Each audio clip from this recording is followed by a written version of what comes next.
Good morning, class 11. Welcome to e-learning class. Let us continue our discussion on elasticity. Chapter 8 हम लोग elasticity start करेंगे. इससे पहले हमने ग्रेविटेशन चैप्टर कंप्लीट किया था. आज हम प्रॉपर्टीज ऑफ मैटर के अंडर में ये 3 चैप्टर है.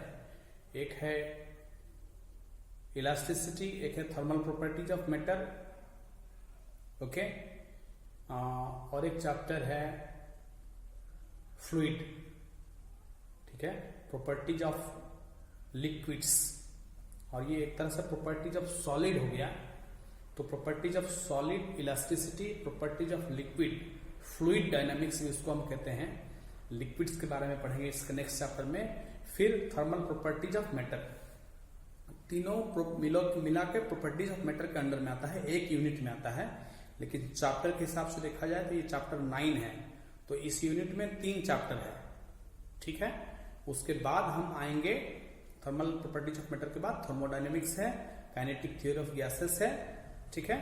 उसके बाद वेव्स एंड ऑसिलेशन है, लास्ट चैप्टर है, ठीक. दूसरा वॉल्यूम का हम एनसीईआरटी का जो दूसरा वॉल्यूम है उसका ये पहला चैप्टर है, ठीक है. हम कंटिन्यू कर रहे हैं इसको, ओके. तो ये चैप्टर 8 इलास्टिसिटी, ठीक है, प्रॉपर्टीज ऑफ सॉलिड के अंडर में इसको हम करेंगे. इलास्टिक प्रॉपर्टीज ऑफ मैटर, इसके अंडर में इसको हम डील कर रहे हैं, ठीक है.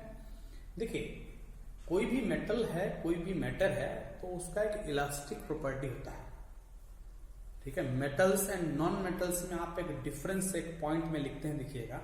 Difference between metals and non metals आप किसी क्लास में पढ़े थे, उसमें ये इलास्टिक प्रॉपर्टी को आप जरूर जिक्र करते हैं. Metals are elastic in nature. Elasticity property है, मतलब जिसको आप अगर एक फोर्स अप्लाई करेंगे, उसको एक्सटेंड करेंगे, उसका लेंथ अगर इंक्रीज करते हैं आप, ठीक है, तब वो डिफॉर्म नहीं होगा. तब हम कहते हैं कि मतलब टूटे नहीं या फिर चेंज हुआ साइज तो फिर वो वापस आ जाए, ठीक है. तब हम कहेंगे कि मैटर का इलास्टिक प्रॉपर्टी है. अगर हम इसको एक फोर्स अप्लाई किए, कोई बॉडी अगर ब्रेक कर गया, तो उसमें हम कहेंगे उसका इलास्टिक प्रॉपर्टी कम है, ठीक.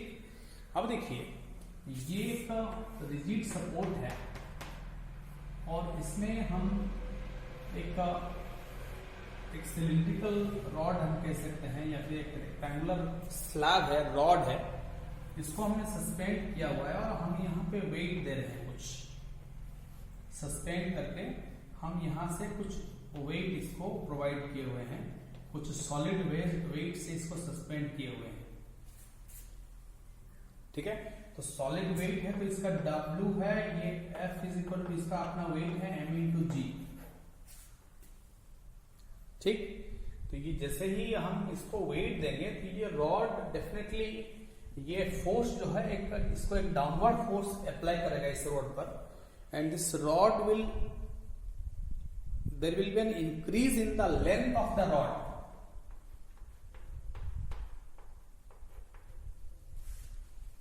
ठीक है. हम इसको नीचे से खींच रहे हैं, एक वेट देके, तो ये लेंथ मान लेते हैं कि डेल्टा L बढ़ गया. लेंथ कितना बढ़ गया? Delta L. इसका ओरिजिनल लेंथ L था. Due to the application of a downward force, ठीक, the length of the rod increases by delta L. हम इसमें कहेंगे इस ऑब्जेक्ट का strain, it is there is a strain produced in the rod. Strain हुआ, strain मतलब change in length by original length. Change हुआ configuration, मतलब length इसका चेंज हुआ यहाँ पे delta L. Delta stands for change bye original length. जो ratio है इसको हम कहते हैं स्ट्रेन. इसको हम क्या कहते हैं? स्ट्रेन. इसको हम कहते हैं लॉन्गिट्यूडनल स्ट्रेन, ठीक है. तो नंबर 1 स्ट्रेन क्या है? स्ट्रेन अगर हम कहेंगे,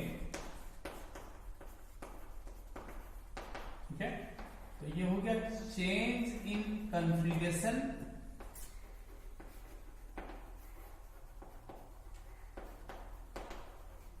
by original configuration.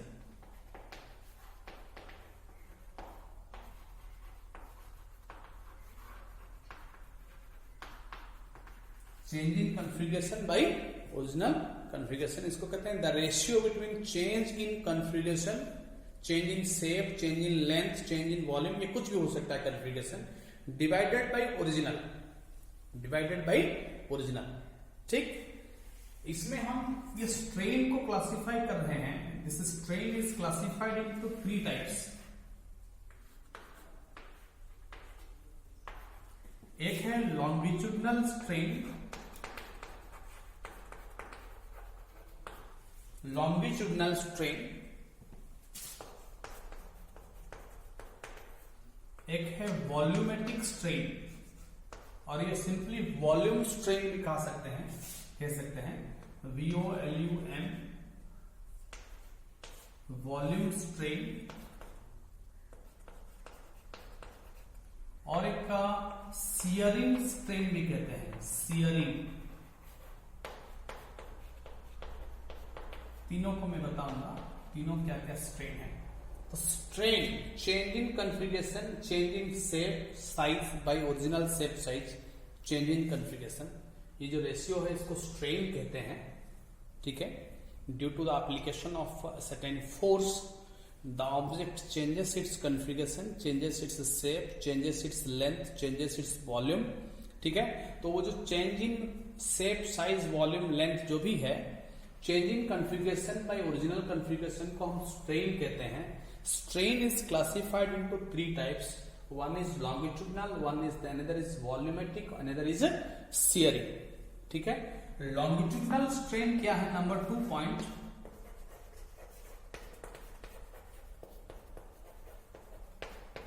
longitudinal strain। ठीक है, ये क्या है? ठीक है, ये है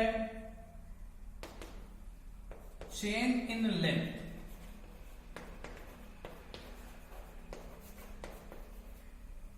चेंज इन लेंथ। स्ट्रेन को हम डिनोट करते हैं एप्सिलॉन ई। ठीक है, चेंज को किस में डिनोट करते हैं हम लोग? ई से डिनोट करते हैं। It is denoted by E, it is denoted by E.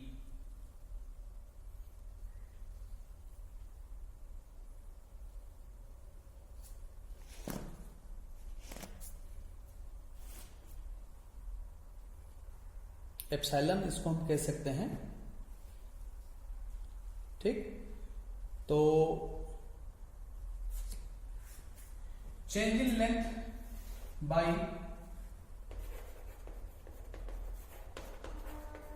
Original length. ठीक है, तो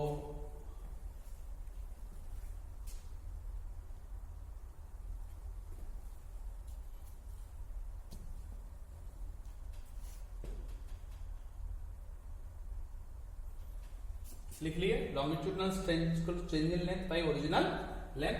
तो ये change in length by original length को हम लिख सकते हैं कि E is equal to delta L by L strain हो गया। ठीक है, ये हो गया लॉन्गिट्यूडनल स्ट्रेन।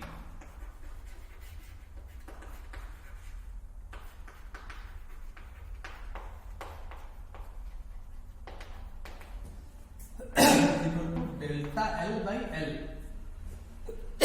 इस केस में इसका लेंथ चेंज ही सिग्निफिकेंट है और इसका लेंथ चेंज हुआ है। क्या चेंज हुआ है? इसका लेंथ चेंज हुआ है।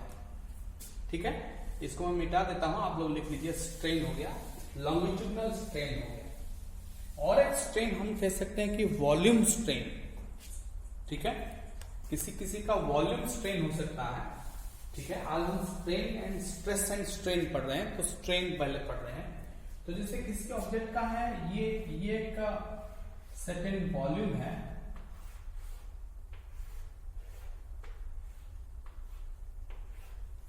ठीक है, इसका वॉल्यूम बढ़ गया because of some force applied, the volume got increased. ठीक है, तो अगर देखिए, अगर पहले वॉल्यूम V था, वॉल्यूम स्ट्रेन हम लिखेंगे हेडिंग, क्या लिखेंगे? वॉल्यूम स्ट्रेन, वॉल्यूमेटिक स्ट्रेन भी इसको कहा जाता है, ठीक है। तो ये वॉल्यूमेटिक स्ट्रेन इज इक्वल टू क्या है? Change in volume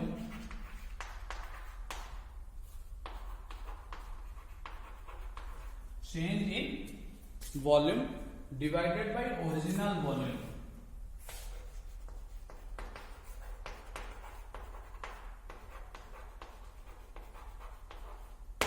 change in volume by original volume, इसको आप स्ट्रेन को ई भी लिख सकते हैं, ठीक है। तो डेल्टा V बाय V, ठीक। तो किसी भी एक सर्टेन वॉल्यूम को एक फोर्स अप्लाई किया गया तो उसका वॉल्यूम अगर इंक्रीज या डिक्रीज कर गया, दोनों केस में तो चेंज हुआ हम कहेंगे। किसी गैस को आपने कंप्रेस किया तो उसका वॉल्यूम डिक्रीज कर गया, तो कितना वॉल्यूम डिक्रीज हुआ? तो चेंज इन वॉल्यूम हुआ बाय ओरिजिनल, तो वॉल्यूम स्ट्रेन वो कहलाएगा। वो क्या कहलाएगा? वॉल्यूम स्ट्रेन, ठीक है। अच्छा, और एक केस है शियरिंग स्ट्रेन। तीन तरह का स्ट्रेन की मैं बात कर रहा था। एक है शियरिंग स्ट्रेन, ठीक है। ये एक इंपॉर्टेंट है, बहुत जगह इसको हम यूज करते हैं, विस्कोसिटी वगैरह में भी यूज करेंगे हम। शियरिंग स्ट्रेन क्या है? शियरिंग स्ट्रेन,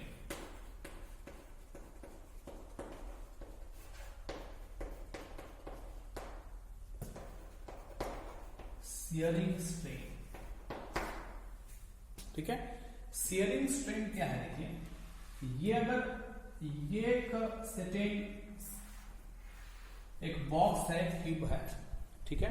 एक फोर्स ऐसे टेंडेंशियली अप्लाई किया गया जिसके चलते इसका सेप थोड़ा सा इधर ऐसे आगे बढ़ गया,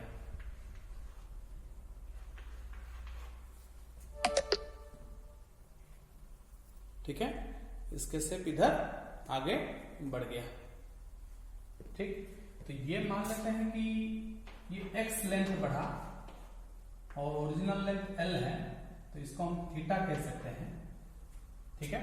ऊपर से अप्लाई किया, नीचे कुछ नहीं हुआ, आगे का टेंडेंशियल फोर्स के चलते आगे थोड़ा सा आगे चला गया ऐसे, ठीक है। ऊपर का जो पार्ट है ये ऐसे डिस्प्लेस किया हुआ है, तो ओरिजिनल से ये थीटा एंगल बना रहा है। ये था, ये ऐसे आगे आ गया, ठीक है। तो ऊपर का लेवल जो है थोड़ा सा x डिस्प्लेसमेंट हो गया, ठीक है। तो यहां पे हम शियरिंग स्ट्रेन क्या कहते हैं इसको हम? ये जो change in shape by original, मतलब चेंज कितना हुआ? x चेंज हुआ, आगे बढ़ा, ठीक है। तो हम कहेंगे इसको डेल्टा x लिखते हैं, ठीक है। तो delta x by L, delta x by L, ठीक। ये इसका चेंज है, ये इसका ओरिजिनल है, मान सकते हैं हम। इसको हम tan थीटा भी कह सकते हैं, अप्रोक्सीमेटली इक्वल टू थीटा कभी कभी लिखते हैं, इसको हम डेल्टा x बाई एल लिखते हैं, ठीक है। इसको हम कहते हैं शियरिंग स्ट्रेन, ठीक है। देखिए, जो फोर्स, जो टेंजेंशियल फोर्स इस एरिया के ऊपर जो अप्लाई किया गया है, उस वक्त का जो ये फोर्स बाय एरिया है, उसको हम कहते हैं स्ट्रेस। इसको हम क्या कहते हैं? स्ट्रेस। कोई भी एक सर्टेन एरिया पर एक प्रेशर फोर्स हम अप्लाई किए, ठीक है। तो यहां का जो है ना, ये जो स्ट्रेस अप्लाई किया गया है इस तरह से, ये आगे का शेप जो ये शियरिंग स्ट्रेस कहलाता है, ठीक है। फोर्स पर यूनिट एरिया, इस एरिया के ऊपर जो ये फोर्स अप्लाई किया गया है, this force per unit area is called shearing stress. तो because of a stress there is a change in shape, and during that change in shape by original shape, उसको हम स्ट्रेन कहेंगे। Shape change का जो ratio है, इसको हम strain कहते हैं। And due to which it is caused, due to which force per unit area application, उसको हम कहते हैं स्ट्रेस। तो because of a stress there is a strain in the object, because of a applied force per unit area there is a change in the shape size of an object. तो whenever a stress is applied on an object, it causes a strain. It causes a strain. ठीक, तो stress apply करेंगे तो strain, object में strain produce होगा.